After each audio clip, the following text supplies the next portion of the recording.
In the opening months of 1940, a relative calm laid over Europe, despite the official state of war. The Danzig crisis had ignited a series of events that never calmed down, and eventually, Hitler saw no choice but to invade Poland. The Brits and French had promised the Poles massive support, which was perhaps the entire reason that they did not back down against Hitler's demands, and did not cease their actions against the German minority on their western borderlands. The support, however, never came, and Poland was flattened in weeks, whilst the Allies watched on and did nothing. Ever since then, though, nothing still happened. Germany had no interest in Western Europe and had completely written off the lands lost during the Great War, the most important being Alsace-Lorraine. Hitler sent off several peace attempts to Britain, but the British government was such a disorganised mess at the time with different opinions, so in the end, no peace came. The French were essentially a junior partner of the British and would do whatever they wanted. The end result was that everybody simply just sat on their hands. In English, this is known as the Phony War, or the Sitzkrieg. Most were happy to let things be as they were, until somehow peace came about. One man, however, had other ideas, and from as soon as the third week of the war, Winston Churchill, the highly influential First Lord of the Admiralty, was suggesting an invasion of neutral Norway, or at the least mining their neutral waters to prevent the flow of Swedish iron ore from reaching Germany from the port of Narvik. Norway hadn't agreed to their waters being mined until the very end of the Great War, and this time was no different. They didn't want to be involved in any way, shape or form. Churchill, however, was relentless in his pressure to, quote, open up the war, and when the Winter War kicked off, his plans began turning to reality, and he won many over to his cause. Now that they had the excuse of stopping communism as a reason to invade Scandinavia, he won many influential men in the government to his idea. But due to the nature of the British government being parliamentary, the idea was leaked, and inevitably Germany found out. Hitler reacted immediately and drew up contingency plans of his own to occupy Norway, and by reason of them being in the way, Denmark. Due to Denmark, in his eyes, having committed no wrongdoing, however, the invasion was ordered to be as bloodless as possible, and the occupation peaceful and autonomous. Similar rules were enacted later in the Netherlands, who was also occupied due to their geography, rather than any major wrongdoing. The British lost their excuse when Stalin made peace with the Finns in March, but the cat was already out of the bag that the British government were going to act. They had in fact already informed the Norwegian government that they were going to mine their neutral waters, and the Norwegians reacted furiously, but also, realistically, there was nothing they could do. The Germans, however, beat the British to the punch, and just days before the British were about to act, the Germans set off from their staging areas all over the north and converged on Denmark and Norway on the 8th of April. The Norwegian king, when awakened that morning and told that his country was at war, quite rightly immediately asked, with whom? The planning was so precise by the Germans that it took hours for most of Norway to figure out what was going on. Many had fallen asleep in neutral Norway and woken up in a war zone. Airfields were captured instantly by parachutists in some of the first effective parachute missions in history, and almost immediately a stream of men, weapons and fuel began to land in Norway.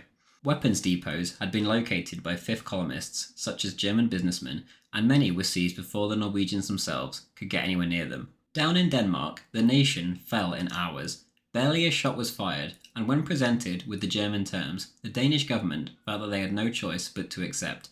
The present government was to remain, and the Germans were to only use the military installations. This state of affairs lasted fairly peacefully until 1943, when increasing Danish resistance led to increased German repression, and the happy relationship began to sour. After the swift capture of Denmark, the Germans now had airfields able to cover all of southern Norway, and their domination of the skies was near absolute. Troops that had landed to capture Denmark were immediately packed into their Junkers transport planes and taken further north to Norway in the same day. The planning wasn't perfect, and it didn't go off without a hitch, but compared to the British planning, it was worlds apart. The Germans took Oslo almost immediately by sea and by parachute, and major landings were undertaken all along the Norwegian coast, all the way as far north as Narvik, the all-important iron ore port. Essentially, the entire south of Norway was taken almost immediately, and although pockets of resistance sprang up, it was a disorganised mess. The Norwegians had gone all in on neutrality in the interwar years, and the military, after years of cutting its funding, was in a dire state. Their neighbour, Sweden, had a sizable army, but Norway had nothing of the sort. Norwegian men would rush to the nearest military building, eager to fight for their country, only to find it was already occupied by the German soldiers. The King of Norway, King Haakon, however, despite the chaos, chose to fight, and the following proclamation was issued with his endorsement. Quote, "The German government has demanded that the King of Norway shall appoint a government which enjoys the confidence of Germany. The King has been unable to submit to this demand, which would make Norway a dependency. No other government can have control here but that which has the confidence of the Norwegian people. This government offered to resign, but the Storting unanimously requested it to remain in office. It now turns to the whole of the Norwegian people and asks their assistance in upholding a rule of the country according to law, the Norwegian constitution, Norwegian liberty, and Norwegian independence." End quote. The Norwegians, generally preferring liberal British democracy and temporary occupation to an uncertain German occupation under Hitler, chose to stand and fight. Over time, groups managed to form up to resist the invaders. A key figure was General Rouge, who took command of the Norwegian forces early on, and he was the figure to rally around for those wishing to fight. Eventually, a loose Norwegian defensive line was formed in the central region north of Oslo. Many, however, didn't manage to reach Rouge or the others, and many simply didn't bother fighting. A tactic the Germans used was to approach Norwegian roadblocks and to simply talk to them. Once the two sides began to fraternize, they became reluctant to kill each other, and many just threw in the towel there and then. The British had begun mining Norwegian waters almost immediately after the German invasion as planned beforehand, so both sides had moved in at roughly the same time, but Germany was presented as the clear aggressor, as obviously occupying a country is worse than mining the waters of a country. Not that it's as simple as that though. As soon as the situation was understood and the reports flooded in though, the British plans to get into Norway came into effect, and they were just as messy as the planning had been. Corporal Thomas of the British Army records in his diary, "April 7th, arrived by train and boarded the destroyer Alfredi, disembarked a few hours later and boarded the cruiser Devonshire. April 8th, given 1 hour's notice to get off the Devonshire. Our equipment was slung ashore willy-nilly in nets and dropped on the quay. Some of our supplies were left aboard, including vital signalling equipment. We were then marched through Dunfermline and 9 miles beyond to a camp under canvas." End quote. Essentially, men were moved around in a confused manner with no clear objective or destination. Often men were dropped in different locations to their equipment, which means a lot in a country with thousands of miles of coastline like Norway. Perhaps worst of all for a lot of men was that they were dropped in perhaps the coldest country in Europe with completely inadequate clothes. One British unit was sent out with such unclear orders that they ended up surrounded with their backs to the Swedish border and were left with no choice but to simply walk over the border where they were interned before eventually being returned home. The Swedes next door for their part were playing their usual neutral card, as is their right. They refused to supply military equipment across the border to the Germans, but they did supply medical specialists, clothing, and other equipment. As I just stated, British units crossing over were interned and then returned. German units had the same treatment. They were all treated perfectly, as you'd expect from the Swedish, and they genuinely just wanted to keep out of it. As the Germans advanced, they treated civilians fairly well, and the civilian population didn't give them too much bother. General von Falkenhorst, the commander of the Norwegian operation, didn't really help the situation, however, when he issued the chilling proclamation, quote, "The Norwegian government has declined several offers of cooperation. The Norwegian people must now themselves determine the fate of their fatherland.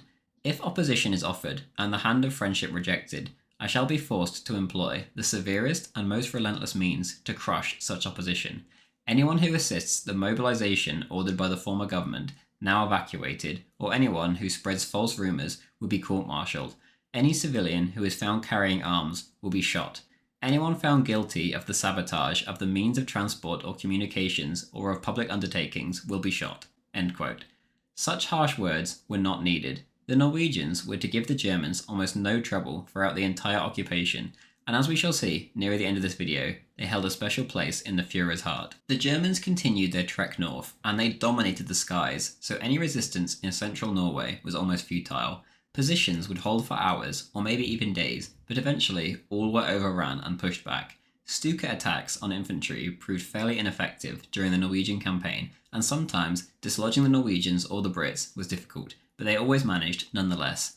The Germans were being supplied directly from Denmark, where they had total control of both the sea and air, whilst the British had the entire distance across the North Sea to cover, so the state of the supply of the two sides was in totally different leagues.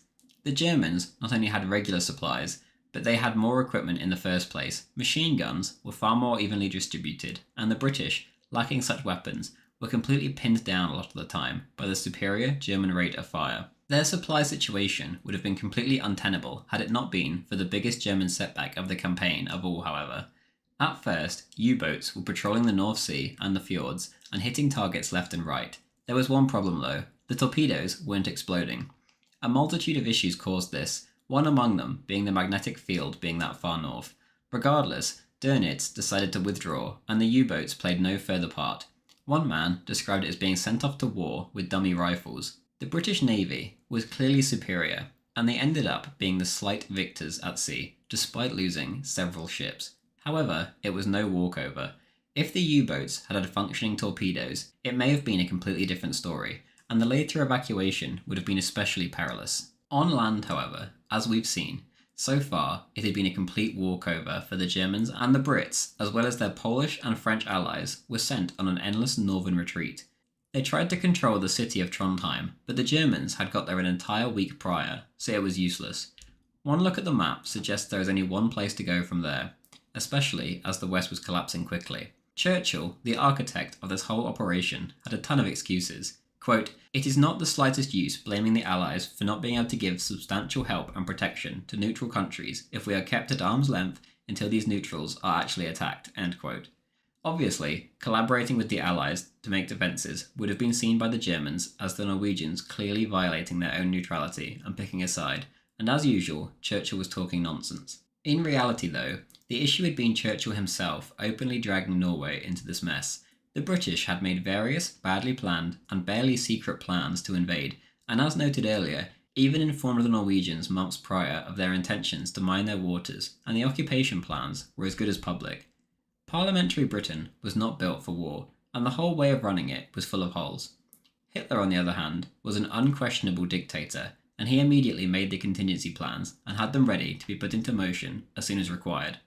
On the long retreat north, General Rouge, the Norwegian commander, told his troops to not get cut off or surrounded, but to simply buy time for the British, and this is exactly what the Norwegians did. Those who chose to fight put up a relentless fight the entire way. What they didn't know, however, was that the British were making plans to leave almost as soon as they had arrived. When given the news that the Brits would be completely evacuating central Norway, General Rouge said, quote, "So Norway must go the way of Czechoslovakia and Poland. But why? Why withdraw when your troops are still unbeaten?" End quote. After storming off, he eventually came back and said as a soldier he had to undertake his orders and help the Brits evacuate, but that he was disappointed given that he had put all his faith in British aid. In early May, the evacuation began, and the Norwegian king followed the British. Now all that was left was officially northern Norway, the much thinner strip of land heading up to the Arctic Circle. The British troops, however, knew it was all over. On the long march north through the freezing cold, one British soldier recounts, "Around midnight, some of my colleagues began to crack up. It had been almost a week since we had had any food. It started at first with a lone voice somewhere at the rear of the column. Then several voices could be heard shouting and screaming at a major, 'The bloody man's a maniac, I'm not going any further.' I looked behind and saw some of them tearing off their overcoats and helmets and throwing them down on the side of the track. At 2 a.m, there was another uproar. Major Gorman made his way to the back. 'I see some of you without your greatcoats and steel helmets, and even your best friend, your rifle.' 'What bloody good are rifles to a beaten army?' a voice wanted to know. 'We are not a beaten army,' the major snorted. Shortly after the major relented, and the men collapsed into a hay barn for the rest of the night." End quote. On the long trek north or to the sea to be evacuated, the railroads were bombed by day, but by the next morning, the Brits tended to find that the hard-working Norwegians had already fixed them overnight, and so the process repeated over and over again. By the 2nd of May, the campaign in central Norway was completely over, and the evacuation was complete. Not a man had been left behind. General Carton de Wyatt quite rightly said in his diary that he had thought it impossible to evacuate so many people in one night, but then added, quote, "The Navy do not know the meaning of the word impossible." Despite the disorganisation from above, the Royal Navy was as effective as ever. The total collapse of the Allied front in central Norway led to the so-called Norway crisis, where it was questioned whether Neville Chamberlain was fit to lead the country anymore, despite the fact that he had been one of the staunchest opponents of intervening in Norway, and had only done so because if he did not, he was threatened with a revolt to overthrow him by the more war-hungry members of Parliament, such as Churchill. In the end, it didn't matter, and he was overthrown anyway. Clement Attlee, leader of the Labour Party and the future Prime Minister in 1945, said, quote, "Norway comes as the culmination of many other discontents. People are saying that those mainly responsible for the conduct of affairs, meaning Chamberlain and his two staunchest allies, Sir John Simon and Samuel Hoare, are men who have had an almost uninterrupted career of failure. Norway followed Czechoslovakia and Poland. Everywhere the story is too late." End quote. Former Prime Minister Lloyd George followed with perhaps the last notable act of his career, saying, "He has appealed for sacrifice. The nation is prepared for every sacrifice, so long as it has leadership. I say solemnly that the Prime Minister should give an example of sacrifice, because there is nothing which can contribute more to victory in this war than that he should sacrifice the seals of office." End quote. Chamberlain duly did so and stepped down. He did not know he was terminally ill, but before the year was over he would die of cancer anyway. Halifax wasn't trusted with the position, and instead it fell to Winston Churchill, the very man who had pushed hardest for the Norway disaster, had been thrown into power by the same disaster.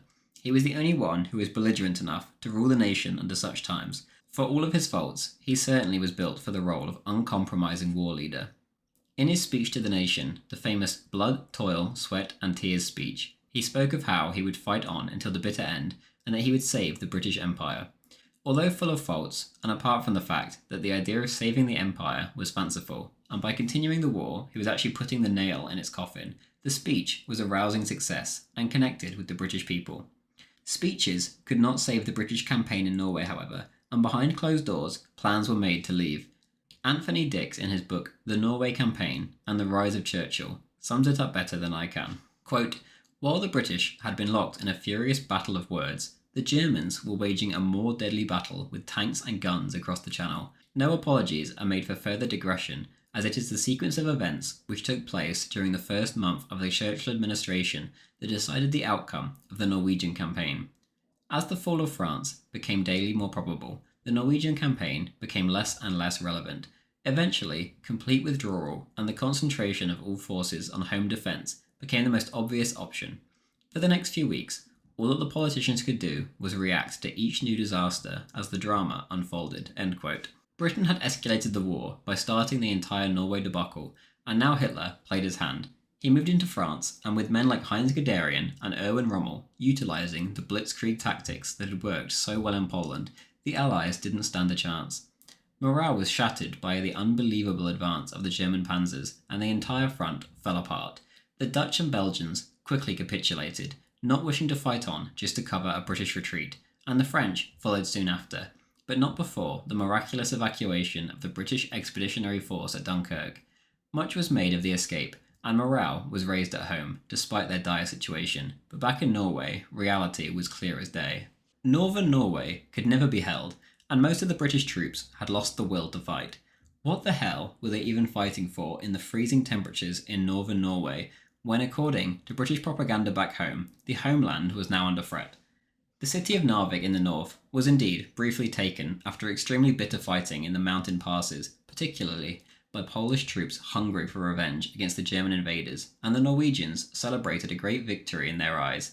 But what they didn't know was that this was mostly just to cover the evacuation of the British, who hadn't informed them of this harsh reality. Ultimately, the Brits told the Norwegians the truth, and the evacuation began. They had only 1.5 divisions in Norway, against 7 German ones, 107,000 men. All the resources were being sent back home for the defence of England, and quite frankly, Churchill and the government didn't give two hoots about Norway or its people at this point. They had bigger problems. By the 9th and 10th of June, a preliminary armistice was agreed by the Norwegians, and the Brits were quite happily setting off back home. The evacuation wasn't without issue, but it was broadly successful. This was no Dunkirk, and with no U-boats to harass the ships, there was no great danger laying in the North Sea. Norway was fully occupied by Germany, and if the average Norwegian feared a brutally repressive regime like British propaganda or events in Poland had shown, they need not have worried. The occupation of Norway by the Germans was a peaceful one, and the German soldiers and the Norwegian people got on well enough. The locals just wanted to keep out of trouble, and many already did or now began to sympathise with the German position. Adolf Hitler immediately released all Norwegian prisoners taken during the war. speaking highly of them and explaining his reasons for doing so. He told them that he had never wished for war between their two peoples and that they had behaved honourably. He contrasted the Polish behaviour of gouging injured men's eyes out in 1939 to the Norwegian behaviour of tending to the wounded and not committing atrocities in 1940. Thousands of Norwegians would end up joining the SS later on for a variety of reasons, but most of all, they wanted to fight communism. The Scandinavian SS divisions would go on to become some of the most famous and are still talked about today, but ultimately for me, this is a story for another day. The Norwegian campaign had come to a close, and Winston Churchill had come to power. The phony war was no more, and World War II was now officially a world war. There was no going back from this moment. I will quote Anthony Dix again with the final quote of his book to end this video. As far as the British were concerned, Norway was the catalyst that brought about one of the most fortuitous changes in government that ever befell this country. It was the failure of the British campaign in central Norway, a good 5 weeks before the collapse of France, that brought Churchill to power. It is recorded that in times of peril, the Roman Senate used to appoint a dictator for the duration of the crisis. In May 1940, Parliament effectively surrendered its power to a coalition government led by one stubborn old man who virtually established a dictatorship for the duration of the war. At last, Britain had an autocrat to match a dictator, a buccaneer to match an adventurer, an orator to match a demagogue, and a leader to match a leader." End quote. Thank you very much for watching. This video was part of a lead up to a Patreon video request, which is available to all those with the $5 tier or above. So, this video and future Norway and Scandinavian SS videos in the weeks to come are dedicated to Sigmar. If you did enjoy this video, or my other videos though, and if you have a few spare dollars a month lying around, then please consider signing up to my Patreon in the description below for as little as $2 a month, which will also give you access to our Discord and our weekly Hearts of Iron 4 games. Thank you to Lobster to You, Darway Lololol, Sigmar, Emperor Titus, Luke David Murphy, Chechen Natsok, Anton Berglund, Levi E, Lanza, Friendly Brian, Mr. Malabar, Bushak, Firefly Enterprise, Henry Unruh, Evan Brightfield, and Chef Jeff.